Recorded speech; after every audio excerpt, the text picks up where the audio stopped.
I thought the culture was going to be more conservative than I've found it to be. I thought I wouldn't be allowed to wear shorts. I wouldn't be allowed to wear like tank tops. I think a lot of Cambodians are much more intentional about keeping the city clean now. They've been really accommodating to me and just always so kind, always serving me the best part of the food and making sure I'm comfortable and I have, you know, the best place to sleep and the most comfortable area to sit, like showering multiple times a day, even just like bucket showers. Like I didn't know how to do any of that. When we're eating, like they'll maybe just like throw the bones down. I felt very worried at first because I thought, what do I do with my bones? Like, where do I put them? I mean, sometimes I still feel surprised by the prices of like foreign food. The music is so loud. That's the case for any event here. People assume that I'm rich. I'm very anxious. I have a lot of social anxiety, and so I've always wanted to fit in and to not stand out. My fiance told me once, he said, sometimes I forget you're not Cambodian. Dating a Cambodian, his family has been involved since the very beginning. I actually knew his family before him. Cambodians don't always like to talk about emotions. Cambodians aren't very big on like physical touch between men and women. And I also am not a huge physical touch person. So we kind of just were like standing and like, hello. Like we didn't hug or anything. And also because his whole family was there. So we were just like, hi, good to meet you. I also think that a lot of Cambodians have a lot of drive to be successful and independent. Meet Serena from the United States, who has spent the last 5 years building a life in Cambodia. In today's conversation, she shares what it's like living with a Cambodian family in the countryside, her experience dating with a Cambodian guy versus Western guy, and life as a foreigner in Cambodia. The biggest misconception that I have heard from family and friends back home is they assume that Cambodia, even in the city, is like not at all modern in any way. And I thought that too, so I'll be honest about it. I did not know anything about Cambodia before coming, and so I assumed that the entire country was going to be living in poverty and have a very rural feel, which I think is unfortunately a very negative way to maybe stereotype a place, just because maybe we know it's a smaller country, or it has a different economy, or it's less influential on a global scale. I think that can be a harmful mindset to assume about a country. So I'm glad to now be able to have that mindset shifted, because yeah, a lot of people are very surprised to hear that, yeah, I can buy a new computer in the city if I want. Yeah, I can go to a mall. Yeah, they have Papa John's and Domino's and, you know, big restaurant chains. That still surprises people when I tell them about that. A lot of people that I knew, family and friends, were very concerned about my safety. I still have people asking me about, how does it feel there? Have you ever felt unsafe? And unfortunately, I tell them I have always felt safer in Cambodia than a lot of the times in the US. Just, I think some of it maybe is because of the culture, and I know that there's a more collective culture here where, at least I feel, maybe I'm wrong, but I feel like people might have my back if there was to be a negative situation that occurred in public, versus in the US, I don't have that confidence.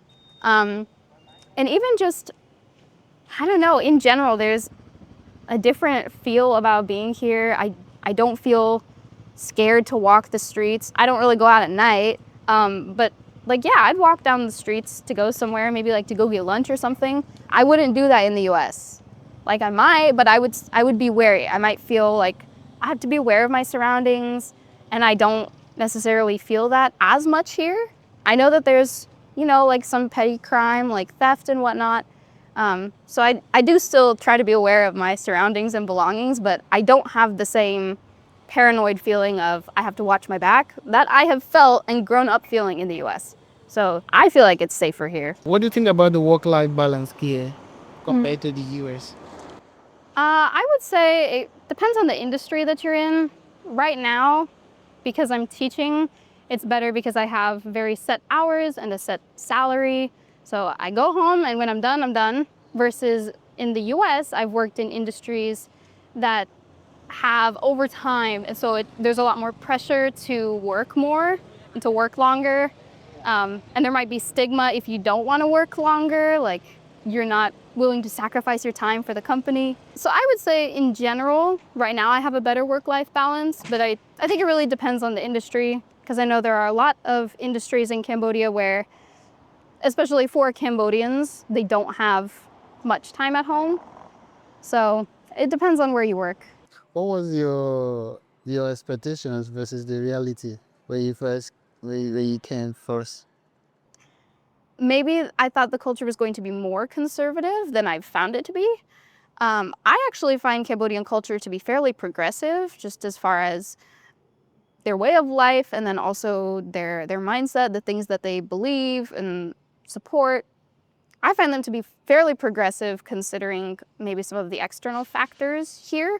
So I thought it was going to be very, very conservative. And like I thought I wouldn't be allowed to wear shorts. I wouldn't be allowed to wear like tank tops. And I know that also I was going to a village, and obviously foreigners are going to stand out. So part of it might have just been the organization encouraging us to be wary of that. But I really genuinely thought like I was going to get like arrested if I was wearing shorts. So there's some things like that. I thought it was going to be a much more conservative and strict culture. And then I arrived, wearing all my long pants and my long shirt, and saw all the Cambodians wearing tank tops and t-shirts, and I thought, what? They lied to me. I'm boiling over here and they're all wearing comfortable clothes and I'm wearing long things. So I think maybe that's kind of like one of the expectations that ended up being different. So Is there any interesting first impression when you came to Cambodia? So from what I can remember, my very first impression, of course, was the heat. And I was coming out of winter in the US, and dead of winter, very cold, snowy, straight to, it was the end of January, so that's getting to the hot season in Cambodia. So it was literally going straight from very cold to very hot. And so that was obviously my first impression, walking out of the airport and going, ooh, it is hot, that's for sure. And then I remember some other impressions. Like when we arrived, we basically went straight to the province. So we didn't spend, yeah, we had lunch here. We actually had lunch at Eon too. And I didn't know what it was at the time. But also that was kind of like, whoa, we're in this big mall. They have this big like eating area. This is so cool. I didn't know that this would be the case in Cambodia. That kind of surprised me from the start.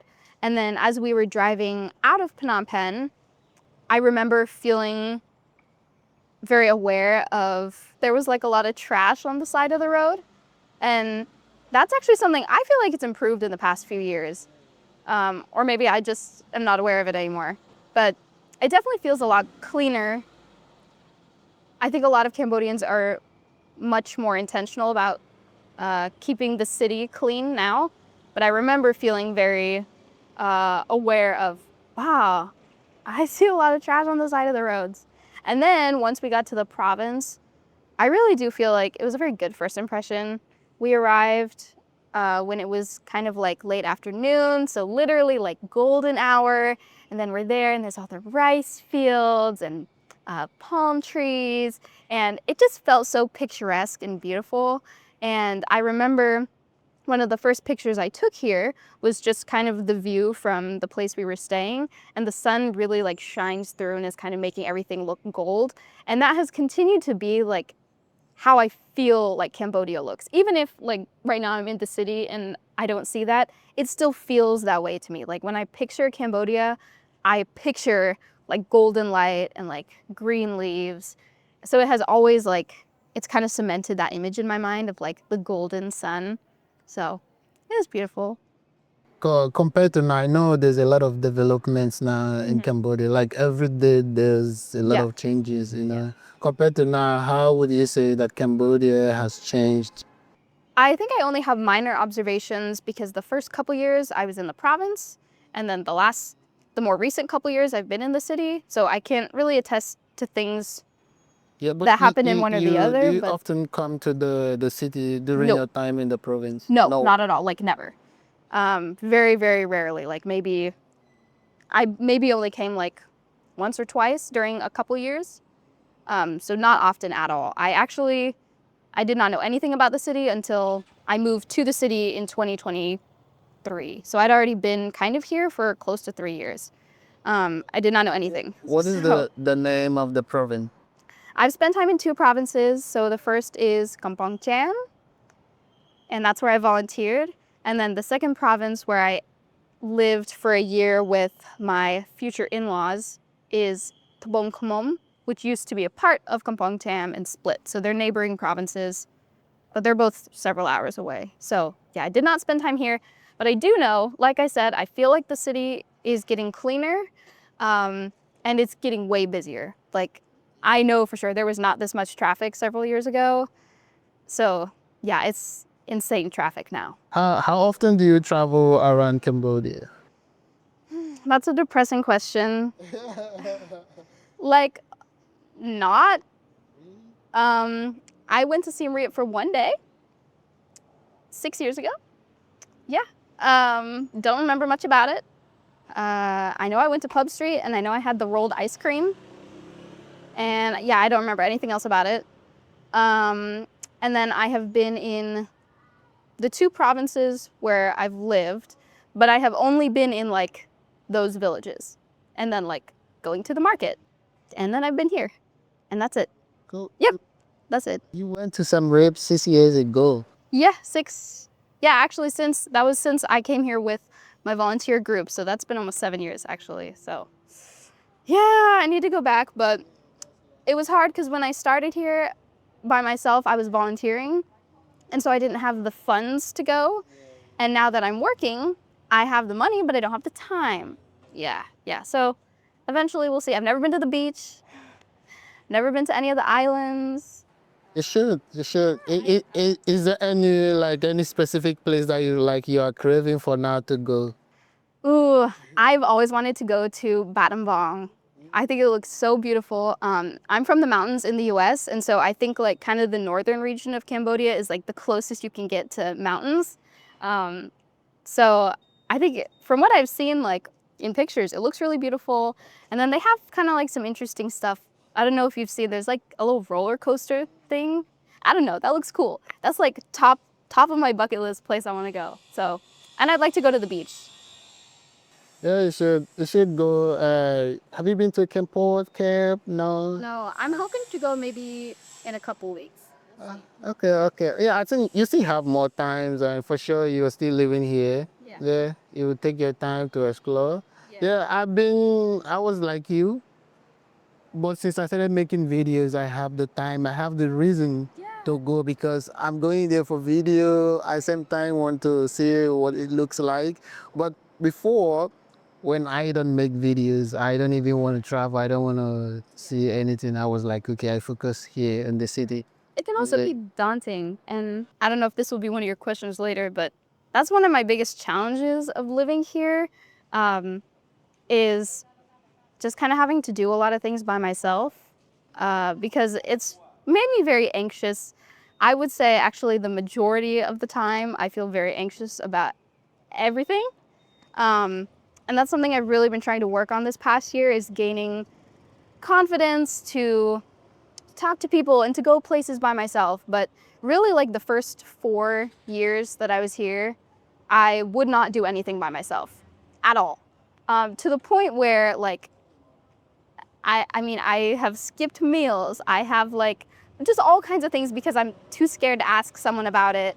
I wouldn't even go buy anything. This is so embarrassing. I have not had the confidence to buy something from just like a little shop, like a Cambodian shop. I have not had the confidence to buy something by myself until literally last year.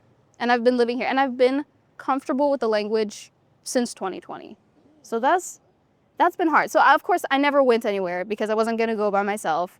And usually I was too scared to ask anyone, oh, can you go with me to explore this place?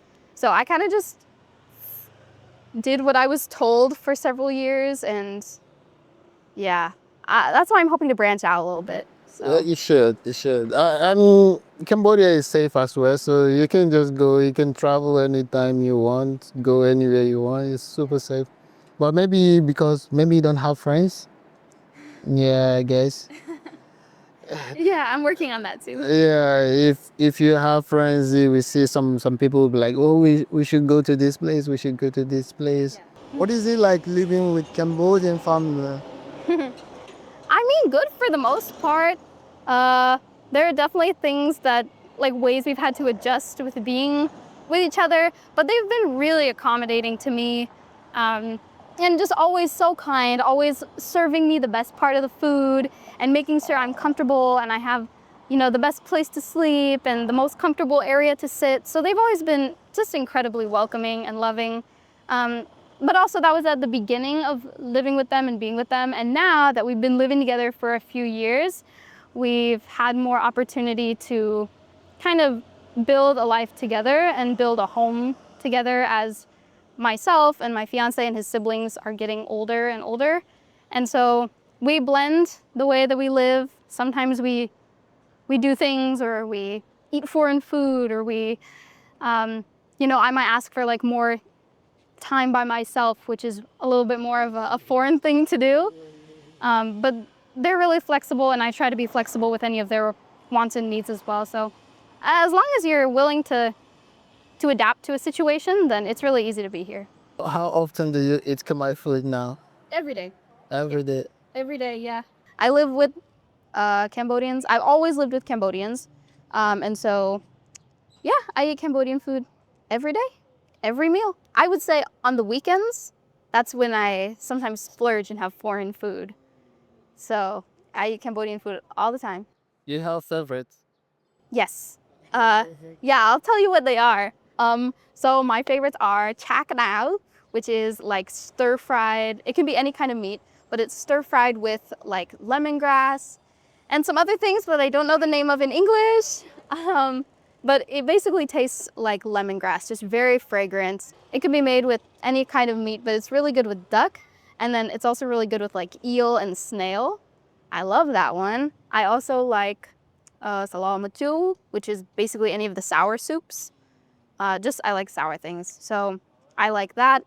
Yeah, there's really not any food that I don't like, but those are some of my favorites. And even something simple like traikhaw, which is that like the canned fish in the red can. It's kind of seen as like the we're living paycheck to paycheck food, but I really like it. So yeah. Did you eat prahak? Yes, I do. I can't say it's my favorite, not because of the flavor, but it's just not very filling. And anyone who's watched my videos knows that I eat a lot, and so I tend to still feel hungry after. But if I like go to like someone's event or ceremony and they have it with other foods, like yeah, I'll have it, and it's good as long as it's not like the only part of my meal. Any culture shock, like any interesting culture shock you had your first time living with the Khmer family? Um, Culture shock living with them. I think maybe just like a lot of little things, and also things that are maybe specific to living in like the province. So for example, like when we're eating, like they'll maybe just like throw the bones down, because then like the dogs will come and like chew it and take it, or they'll just like throw it all down and then later they'll sweep it up. So it's not like they're making a huge mess, but I felt very worried at first because I thought, what do I do with my bones? Like, where do I put them? And they're just like throwing them and taking care of it later.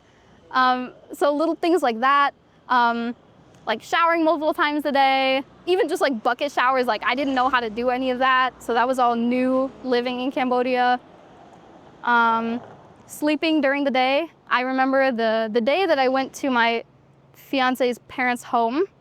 It was the first day that he and I had met in person, which was a little bit awkward as we were like adjusting.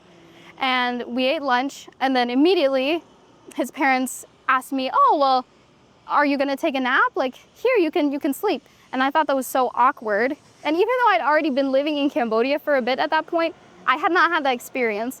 And so I thought, no, it's okay. Like, why would I sleep? I'm at their house, like visiting them. Why would I sleep in the middle of the day? And now I realize that they all stayed awake to match me, and they were all probably wanting to take their afternoon nap, and I kept them up. So little things like that. No no really bad culture shock or anything, just little things that are different. So in the US, either you never take a nap. Maybe on a day off if I'm especially tired, but I mean, I don't usually have that much time during the middle of the day, so. What was your first experience like taking the bucket shower in the sporting toilet? I don't know if you have the same. Yeah, I didn't know what to do, and I felt like I wanted instructions. Like, I wanted a manual or something, like, here's the first thing you do, because they assume you know what to do, and then, I don't know, maybe I'm stupid and couldn't figure it out, but I thought, okay, all I have is a bucket and water, what do I do? Like, what if I get everywhere wet? And then I realized, yeah, you can get everything wet. So there have been times where I've just figured it out, and then there have been other times where I've actually had to ask people, like, what do I do? What am I supposed to do? You know, what do I do with like tissue? Or what do I do, like even washing my clothes? Like, I'd never hand washed a whole load of laundry. I didn't know what to do. I didn't know where to hang it. I didn't know how much soap to use. Like, I didn't even know how to scrub clothes. So all of it was me figuring it out and doing it wrong, and then later on asking people, oh, could I be doing it another way? How do you do it? Let me see. But yeah, I'm much more used to and comfortable with all those things now. So now I can pass that information on to like family that comes and visits me. I get to teach them how to do it, and yeah, I feel comfortable with it now. Was it like difficult for you to adjust to that lifestyle at first?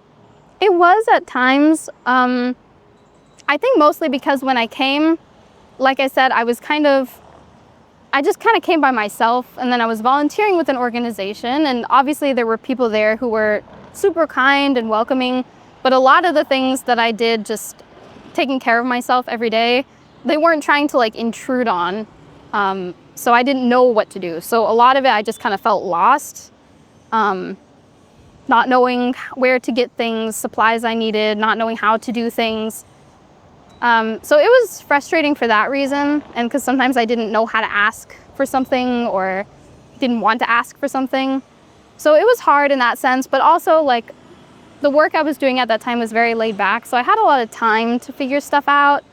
So thankfully I wasn't like working like 50 hours a week and had no time to figure everything out, so it was very relaxed.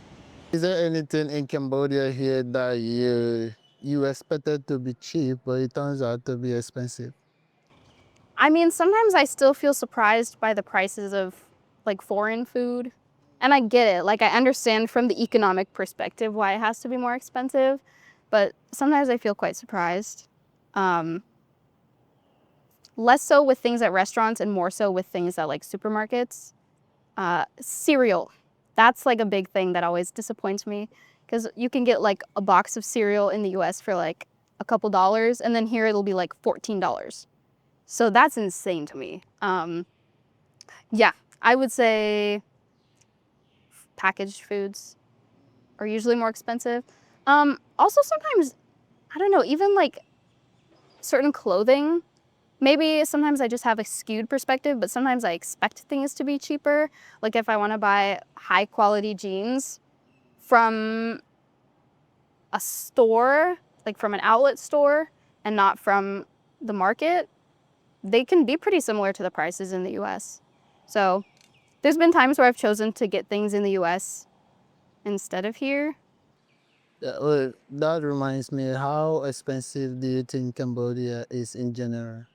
Not. I've heard that electricity is expensive here, but I mean, the only thing that I have to compare economies with is the US. So obviously everything is more expensive in the US. But I do know that comparative with the region, electricity is expensive here. But yeah, I mean, I think it's fairly affordable, especially food. Like Khmer food here is really affordable. I mean, really like a few cents when you think about it, like 50 cents, 75 cents can get you a full meal. So I would say in general, it's affordable, at least for like surviving, you know. Is there anything in Cambodia that was super difficult for you to adjust to, or that you are still adjusting to? Yeah, there's definitely been things that are hard to adjust to. I would say as much as I like the more relaxed environment here, it can be really frustrating if you're trying to get things done or plan something. And that's something that is usually something I experience once a week, at least. And that's coming from, like, as an American, I'm one of the more disorganized, spontaneous people that I know in comparison with other Americans. And so to come here and feel like I'm being a stickler for the detail and the time and the place and, well, who's gonna be there and what should we wear and when are we gonna do that and let's plan ahead. Like, I feel like I'm way more detail oriented here than I've ever been in the US. So that's something it's really hard for me to adjust to, is kind of the just, we'll figure it out as it comes mindset. Even for like important things, not even just social things, but you know, doing things with work or with a professional event and not having details until really soon, you know, really close into the event. Or even just kind of the open-ended, like, oh, whatever you want, you know. If you ask, like, if you're going out with someone or if you have plans to meet someone, you know, what do you want to do or what time should we meet? Well, let's just meet like in the morning. Okay, when? Anytime, whenever you're ready. When? That's not helping me. So there are things like that where I know it's not inherently a big deal, but it stresses me out sometimes. Yeah, I also run late all the time, so that's not as frustrating to me because I'm always late, always, for everything except work. Let it go on record. But yeah, it's not really that big of a deal to me unless we've determined a specific time to meet and then someone's late. But if we've kind of said a general, let's meet between 4 and 5, I don't mind if someone shows up at 5. So not a big deal to me. You are more like local now. Yeah. Yeah. What would you say that is your Cambodian habits now, your Khmer habits? Actually, I've had some people tell me, even my fiance told me once, he said, sometimes I forget you're not Cambodian, because you just remind me of a Cambodian now. And I've had people comment that. I think a lot of it is just kind of with like my general like daily schedule, the things that I do, the things I eat are Cambodian. I use Khmer every day. I shower twice a day. Of course, that's very Cambodian. And then even just, I try to be aware of maybe certain things like doing some pia if I have to, or like when you cross in front of someone, like kind of lowering yourself. That's not something I ever used to do in the US. And those things now just come kind of as habit. I'm sure that there's a lot of things that I maybe just forget because I just do them habitually now. Taking off my shoes when I go in places is a habit. I don't know, sometimes like if I go out to like Riverside and you sit down, you might see people like sitting on their shoes. That's something I've never seen in the US. But so yeah, sometimes like if you have slip-on shoes, you like sit on your shoe. So things like that maybe. Yeah, you mentioned taking showers 2 times a day. So can I ask, back in the States, you only take shower once or twice or 3 times? I mean, I don't want to like out anyone in the US. I've always showered once a day, but I know that there are some people that don't even shower that often. I mean, I could say a lot about it, but I feel like that might be hurtful to some people. So But I think it's because the weather there is cold. it is. Yeah. So In a you don't lot need of to, places it's dry. you don't need to take shower, you know. Yeah. Maybe it's not that necessary because your body are dry, but out here is like hot. Yeah. But even when it's the cold season here, I don't know, I still feel like if it's like nighttime and I haven't showered yet, I'm like, ooh, I can't go to sleep yet. Even if I don't feel like I need to shower, it's like, oh no, I haven't had my nightly shower. What do I do? So it's ingrained in me now. I saw your video, you attended the Khmer wedding. I think that was the first ever video you posted on your TikTok. Because I tried to go all the way down and I saw the first video was you attending Khmer wedding. What was it like, your experience like attending Cambodian wedding for the first time? Some things that surprised me, especially the first time, are you might not always see the bride and groom, or there might not be an expectation that they're going to come and talk with all of their attendees. And I think a part of that is because they might have other things that they need to be attending to at that time, like another part of the Buddhist ceremony or taking pictures or something. And then also, there are a lot of wedding attendees who don't personally know the bride and groom because it's traditional or maybe typical to invite a lot of people in the hopes that in the future they will invite you to their events. So it's kind of almost like networking, honestly, a way to just stay connected with the people that live geographically close to you. So at several of the weddings I've been to, I've never seen the bride and groom, never seen them. And often I don't know them. I'm just going with other people. So I don't know who they are, but I'm going. So that's really surprised me because I thought I was gonna have to congratulate them or introduce myself. Or I thought like, oh, they're gonna think it's so weird there's a random person at their wedding. And then I realized like, there's actually probably a lot of random people. It's not that big of a deal. The music is so loud. That's the case for any event here. But that still shocks me to this day. Like any event you go to here, but especially weddings. I mean, we're talking like full on DJ, there's a stage, there are like dancers hired, like backup dancers, like with their choreographed dances, live singers. And that is sometimes just for like your run-of-the-mill wedding in a village. That's not like a celebrity wedding. That's like your average wedding experience is you're gonna come away feeling kind of deaf. So that's something that it's fun, I like it, but it's definitely like pretty surprising if you're not expecting it. So, and then also just like, I mean, people get really glammed up for weddings, and that's something that made me feel super self-conscious at that first wedding that I went to and posted about, because I'd never been to any event at that point in Cambodia. Also at that point, I didn't really have any friends here, so I didn't know who to ask for advice on what I should wear. So I asked someone who actually was a student at the place that I was volunteering at. So I should have kind of realized that maybe a teenager was not gonna have maybe the best advice. And also he was a boy. I mean, I don't wanna say anything, but I don't know why I asked him for advice. But so I went and I bought something, and this student approved it and said, yeah, sure, that's fine. And then I went and was like, nah, that's not fine. And I was wearing like a little like summer dress basically, and everyone else is wearing like what I would wear to a club. So I felt very out of place and awkward at that moment, but no one cares because like if you're a foreigner, they know that you're not, yeah, no one cares, but I felt very like underdressed. So, that was stressful. You mentioned about the stereotype, right? What kind of stereotype do you think Cambodians has towards you? Some stereotypes, I think I have put in a lot of effort to try and fit in as much as possible, which isn't always a good thing. But that has been like, I'm very anxious. I have a lot of social anxiety, and so I've always wanted to fit in and to not stand out.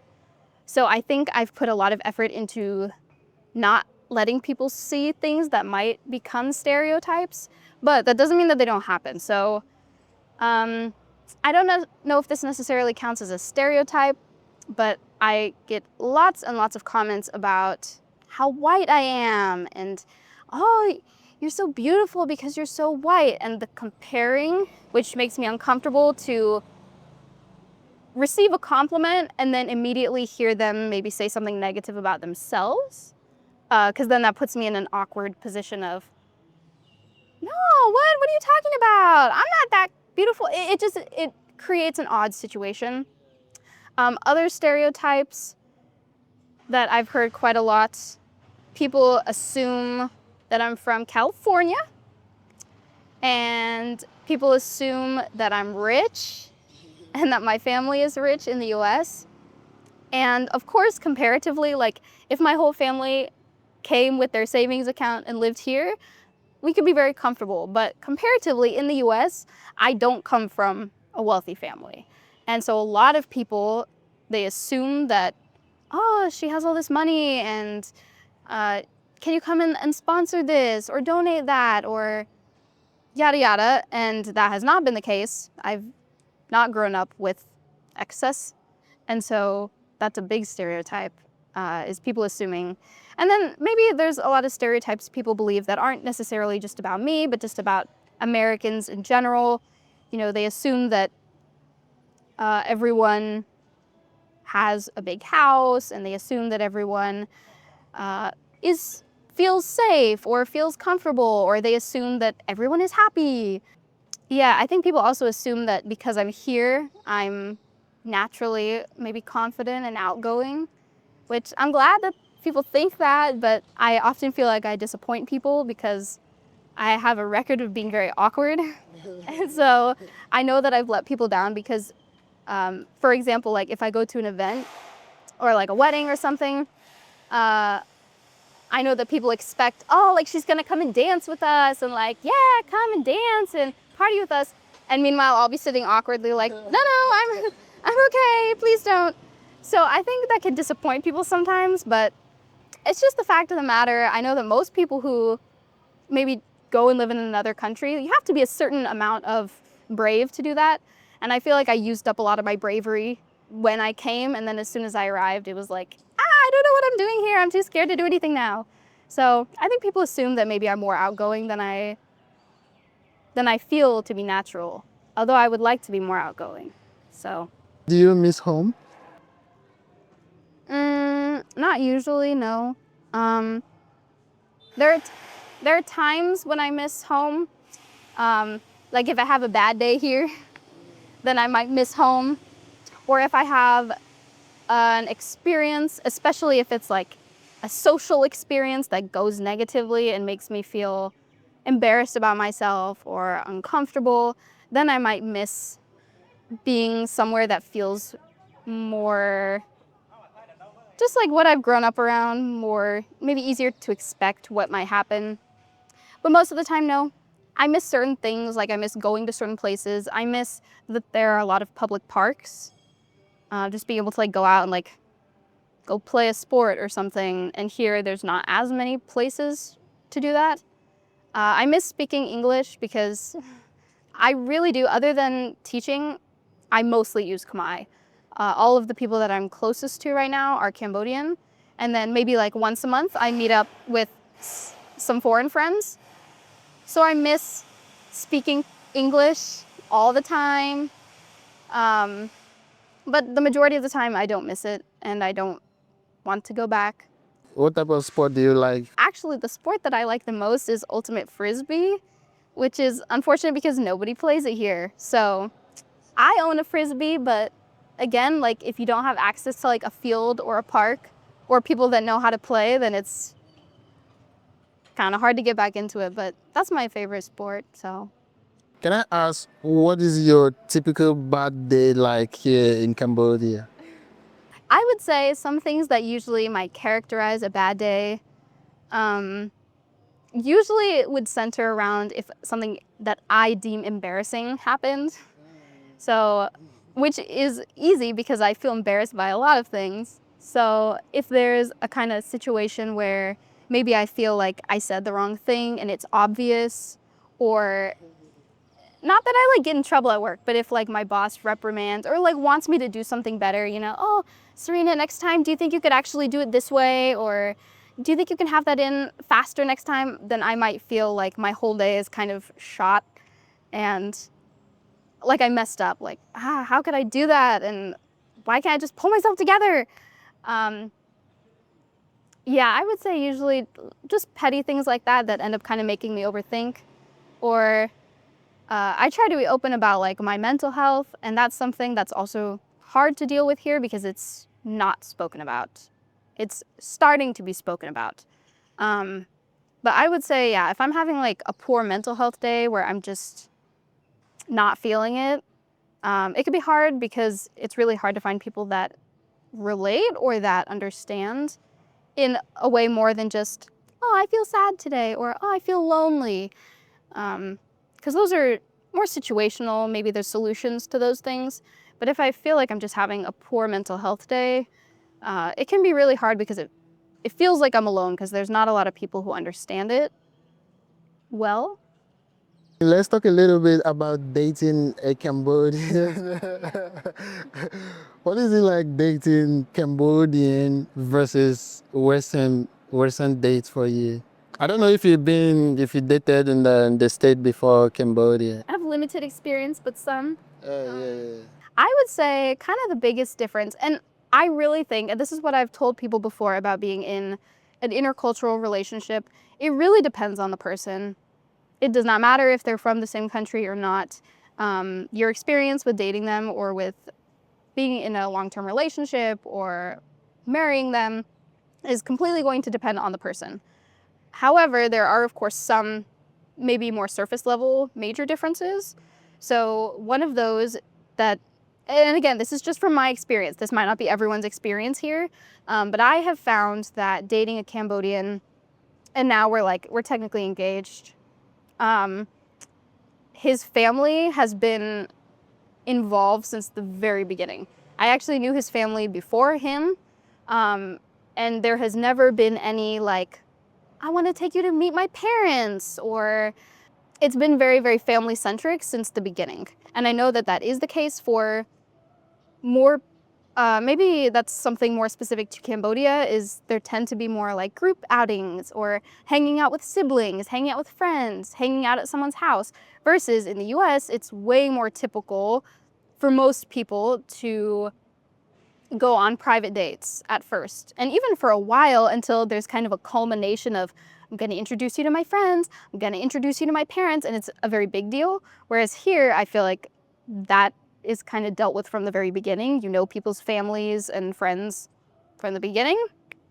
So that's kind of one of the big differences. And then there are differences in communication style. And I also think that can change depending on the person that you're in a relationship with or that you're pursuing. But as I've mentioned before, Cambodians don't always like to talk about emotions. And not just emotions, but just deep things, or even things that maybe they feel like don't need to be brought up again, like what's past is past, or, well, that's them, not me, so I'm not going to talk about it, I'm not going to think about it. And I feel like in general, Americans tend to be more maybe open or more curious to talk about some of those things. So that can even just apply to friendships and how you deal with friends in the two different countries. But I do feel like my fiance and I have had to be very intentional and aware about being open and talking about personal things, because it doesn't always come naturally. And I know it doesn't come naturally to him. So he's put in a lot of effort to communicate in a way that makes our relationship more special and maybe closer to what I would expect or what I consider to be normal. And then I've had to make changes as far as not forcing him to talk about something if he's not ready to, or not forcing him to dwell on things that for him he feels like are part of the past that don't need to be dwelled on anymore. So kind of some differences in communication, not even counting the language barrier. That's just communication in general. What was your first meeting with your boyfriend? What was it like? Oh, it was so stressful. We both were very nervous. So when I had returned to Cambodia, I went back to the place I was volunteering because that's where his siblings were living.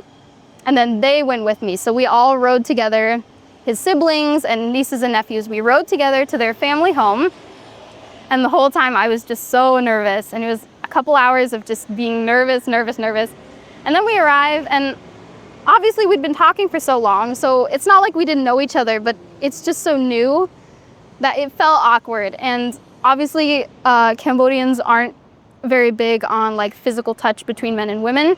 And I also am not a huge physical touch person. So we kind of just were like standing and like, hello. Like we didn't hug or anything. And also because his whole family was there. So we were just like, hi, good to meet you. So it was awkward for about like maybe one day. And then really by the next day, like we were in our groove. We were in the groove, so yeah. We have some pretty awkward pictures of that first meetup, but. And it was my first time meeting his dad, so I felt like double nervous. I'd already known his mom and grandma and siblings before him, but my first time meeting him and his dad. What are the cultural barrier? I think I'm in a unique situation compared with some of the other foreigners I know who are married to or in relationships with Cambodians, because my fiance is not from the city, and he moved here when I moved here. So our exposure to Phnom Penh is literally the exact same amount of time. Before that, he grew up in a rural province, did not really go anywhere outside, went to a public school, lived in like a very traditional setting. Their family does farm work. So his exposure to a lot of the things that I consider to be standard, living in a city, life being busy, things like that are just things that he did not grow up with at all. And then in the reverse, I have never, before coming here, I'd never spent time like living in the countryside or living on a farm or anything like that. And so that was a really big cultural difference that I've noticed has been unique even for us, even compared with other foreigner Cambodian relationships, because we're coming from such different backgrounds and lifestyles, on top of the fact that I'm American and he's Cambodian. But there's that extra layer of he's from the countryside, he's from a rural village, I'm from a city in a big state. So some of those differences have been like small things, silly things that we've had to get over. And then some of them have been like, we've had to be intentional about trying to find ways to better communicate our needs or our wants in certain ways. But for the most part, like all of our like goals and values are the same, which obviously is why we are continuing our life together, is because we have those similarities.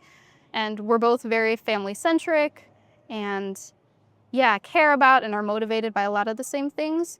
But they're just like a lot of small things that you have to choose to face, different schedules, different habits, different expectations. How long you guys been dating? We've been together for over 4 years, so almost the entire time that I've been here. How has it changed, like the cultural differences? So how has it changed, like the adjustment so far? I think we've both changed a lot. And part of it is because since I've been with him for so long, a lot of my knowledge about Cambodia and Khmer is from him and his family. So they're the people that I'm closest to. That's who I've been living with almost my entire time here. They're the people that I'm most comfortable with and speak the most Khmer with. So in that sense, a lot of just my natural adjustment to living in Cambodia has been with their family and through their family. But I think like specifically, I've had to get more used to a more casual, less structured way of life, especially. And I think he's also tried to get used to maybe foreign things, like foreign just areas of town and restaurants and food, things that like when we first met, he was not exposed to at all. Even things like food, like the first times that he was trying things like pizza and hamburger, like he thought everything was disgusting. It was like, this is so gross, why do you eat this food? And for me, I was like, a hamburger, yay! So there's been just like a lot of ways that he's learned about things that I enjoy. Yeah, what do you think that is unique about him? Or what do you think, okay, in general, what do you think that is unique about Cambodian men? I'm not in a relationship with other Cambodian men, so I'm not really sure.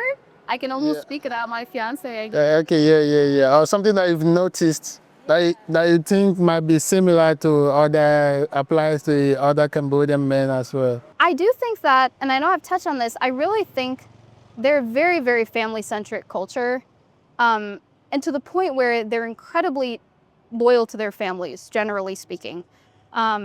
So that can have its pros and its cons sometimes, depending on the family maybe. So I think mostly being like very family-centric, devoted to their parents, and not just men, but that applies to Cambodian women as well. Really respecting their parents and their parents' guidance and advice, which sometimes is very opposite in the US, to the point where a lot of people in the US don't respect or don't maybe want to follow their family's plan. But yeah, my fiance, he's very close with his siblings and very close with his parents. And he also is more introverted. And so he doesn't do things that I know some people do. Like he doesn't like go out and drink or like party. So I like that because we don't have to like deal with any of that or any of the repercussions that might come from that. And not saying that any of that is bad, but it's something that we have in common that neither of us really do that. So yeah, he's very, very focused on like home and home life. And I also think that a lot of Cambodians have a lot of drive to be successful and independent, and want to do things maybe like starting their own business or doing something that will make them shine as an individual. So I respect that. What would be your advice to any foreigner that want to visit Cambodia for the first time? Or something they should be aware of? Yeah. I would tell them to just be prepared to kind of be flexible and take everything as it comes, because a lot of situations might end up different from how you expect, or people might be different from how you expect. So I would say come with an open mind and ready to try new things. And also just like generally come prepared for what you know the country is like. For example, you know it's going to be hot, so expect that.